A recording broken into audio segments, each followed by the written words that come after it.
Hello, I'm Toby Fox from 1.5 Million New Homes, the local government challenge sponsored by Redloft and Waits.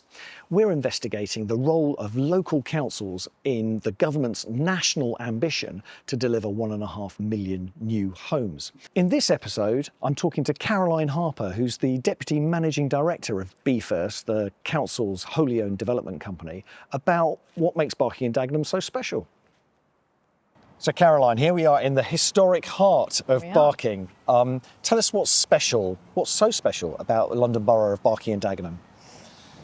Well, I think in terms of delivery of development, it's the scale of opportunity that is enormous. There is a lot of industrial land here that is not utilised as best it should be. So might not be occupied, underutilised, used for unlawful uses, particularly environmental waste. But then also we've got, from that, the scale of land that can really deliver housing, again, I keep saying scale, but at scale, in a way that I think is pretty unique to London. Possibly Old Oak Common is the only other real contender on... So it's tens of thousands, isn't it? Exactly. Yeah. And I think it's important for lots of reasons. I think there's a tendency, we can focus on the shiny things that London has to offer, which are important and make London a global city. But in order for those shiny things to operate, we've also got to have the places that are kind of the engine behind it. Yeah. And Barking and Dagenham really offers that. So it's, this is an area where we've delivered lots of affordable housing, but there's also the kind of, yes, you've got the social rent side of things, but also there's a huge spectrum, isn't there, between social housing and then right to the top, let's say penthouse development. And the values here are such that you can deliver for those people who are part of, aspirational working Londoners is one of the ways that we use it. Yeah. And that's important for London continuing to function as a whole, as well as for local residents that are here. And what are the demographics of the people who are already here, actually here? Well, it's a borough that is undergoing really significant change. So if you look at the census from 2011 and then compare it to the census of 2021, huge amounts of change. It's very diverse. Lots of a big Muslim population, but also kind of lots of people from Romania and places like that. So that brings with it a real kind of cultural mix, positives and also some tensions, as you'd expect. It's a very young borough, so it actually bucks national trends. So again, looking at that comparison between 2011 and 2021, the working age population has grown by about 20%, whereas for England, I think it's about 3.5%, 3.6%, something like that. Yeah. And we've got a contracting kind of over 65 population. So really interesting in terms of that dynamics and what does that mean for employment and jobs. And we're very keen not to be just an anchor for homes because there are real economic opportunities here as well. So kind of anchoring that place. I think that kind of sums it up really. And how does that all translate into housing need? What is the housing need in Barking and Dagenham? Yeah, I think, and it depends on the scale that you look at it. So, there is a big need for and a big political push of BFirst delivery to date on the council sites. It's been very much about affordable housing and how does that work?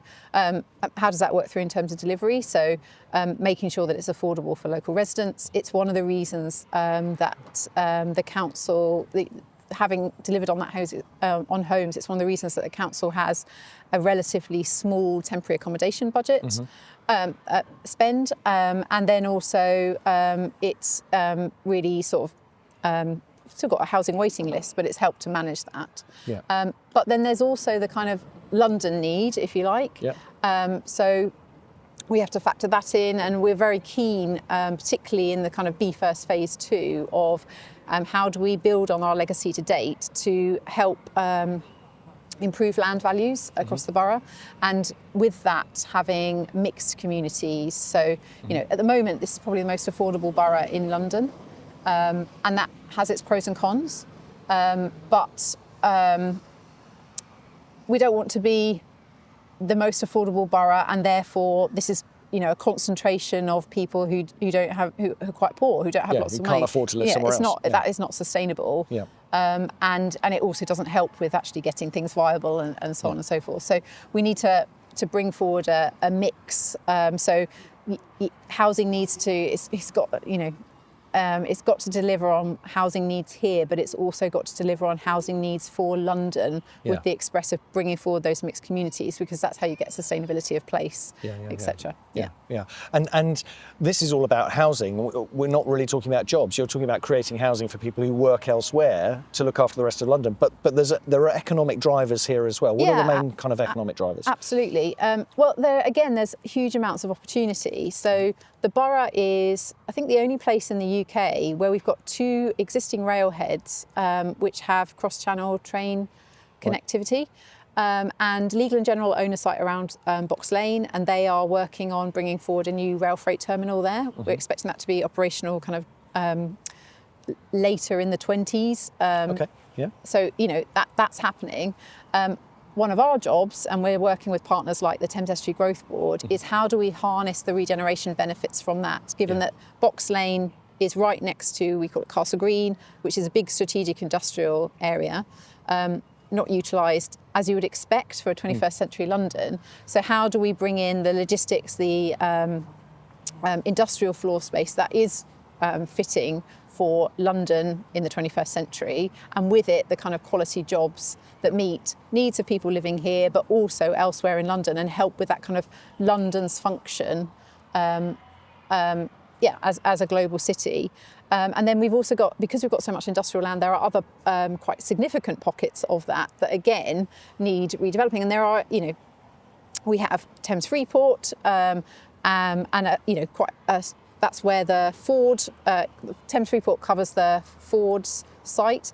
They produce diesel engines there at the moment, so that's going to stop at some point. So I know that they're looking because diesel engines are being banned. Yeah, exactly.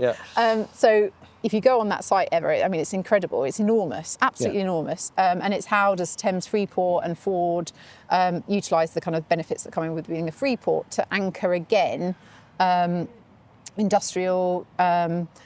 And when I say industrial, it's not the kind of gritty industrial of the past. It's like, what does London need? Smelting furnaces and clanging hammers. It's not that, but it's what actually do we need again to be functioning as a city, and what does that mean for employment numbers here? And that's really interesting here, particularly because Barking and Dagenham used to be synonymous with Ford. You mentioned Ford, the motor car manufacturer. I mean, they were built here. There were thousands and thousands and thousands of people employed building cars. That's pretty much all stopped apart from diesel engines. So the Thames Freeport it covers several boroughs. So covers the Ford site in Barking and Dagenham, then stretches a little bit into Havering, and then over to Thurrock with Tilbury Ports. And they've got a remit to bring in, I think it's about £4.5 billion worth of additional investment. So no mean task. It's huge. Yeah, absolutely enormous. And I mentioned Box Lane earlier as one of the railheads that has cross-channel connectivity. The other railhead is on Ford's site. Right. Neither of these at the moment are utilised in any real capacity. And again, that offers, it's how this works with the port, etc. But it offers real potential benefits in terms of our supply chains and how we move things around, the challenges that we have getting things across the channel currently, and then what does that mean for motorways, the kind of road to rail, this is on the river, there's safeguarded wharfs, there's real scope here for looking ahead in terms of the short, medium and long term. What does this mean for how we get things into London and then get things out of London, and then the connectivity to the Midlands, up to Scotland, etc. So that kind of import-export side of things. So back to brass tacks, we need to talk about housing. That's what we're here for. We talked a bit about how you've got a very small temporary accommodation list, so not huge amounts of housing need in that sense, but still a need to produce lots of houses. What are the targets and how have they changed? So in terms of the kind of type of homes that we deliver here, I think there's a difference between the council's own sites, which a lot of those are estate renewal. So that drives, how do those sites come forward? And to date, we haven't cross-subsidised with private sale, partly because the private sale market here is relatively constrained. The rental market is almost bottomless. And that's about viability, land value, and desirability for private sale. And so that, that impacts the types of, I guess, the kind of housing product that comes through. Looking ahead, so for where the council has land, so where the council has the greatest control of what kind of housing can come forward, I think there will be a real thought given to what is affordable, and is it affordability? So we see this already coming out with the GLA in terms of a little bit of flex, their proposals around key worker rental product and so on. I think as a sector we need to look at how do we actually really get things going again. Things have massively slowed down if in terms of construction, and there's a real danger if we don't have sensible conversations about, well, actually what is affordability rather than the current kind of policy definitions of affordable, then nothing will happen, and we'll still be having these conversations going forward. So is this about saying that what we used to call affordable is no longer affordable? I don't know if it's quite as black and white as that, but I think it's more there that, there's lots of talk about, well, we need to look at things flexibly, and we need to still make things happen. I guess my concern is it's not tweaking around the edges. It's actually sometimes we need to look at slightly different, more fundamental changes if we are to deliver it. So I'll give you an example. On Thames Road, which is one of our big transformation areas, and then 3,500 homes alongside industrial, etc. One of the conversations that we've been having is, well, actually, could we structure a deal with a third party where we go in at a certain level of affordability, but it's done on a basis that actually in time, potentially, that rent could be reduced because of the returns on it. And we're still talking this through and how this could work. Yeah. But actually that could unlock it, because it will free up other sites along Thames Road to come forward for build to rent and help with the viability. Yeah. And though we are part of those conversations, we're talking to the London Housing Fund guys about this, and that is happening. But I don't. I'd say the conversations are happening, but we're not at the point there that it's kind of in policy in terms of how it's coming. Yeah, exactly. It's just an idea. Exactly. But that is revolutionary. Yeah. Because you're starting about rent. You're talking about rent starting at a high level and then getting lower over time because you've paid for the building. Yeah. Like naturally, rents go up, not down. Yeah. That's really interesting. Yeah. And there's no.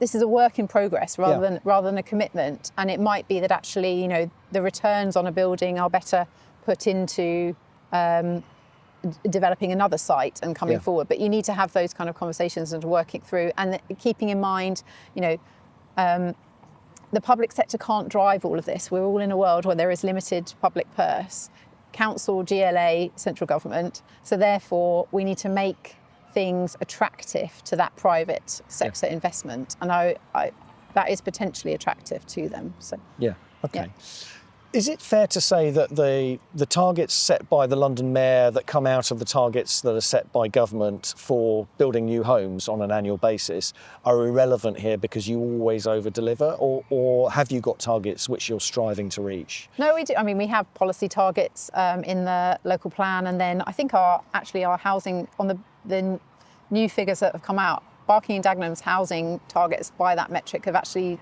decreased as a target, which is nuts. It's actually nuts. And that's just because it's a new way of measuring it, right? Yeah, and I mean, I think it's also the approach that's taken, and there's, I know that the GLA is looking at it in terms of actually let's look at this across all of London rather than necessarily what's been attributed to specific boroughs, and that's important because, like I keep saying, there is a lot of opportunity here. So Kensington and Chelsea, where are they going to put 5,000 homes?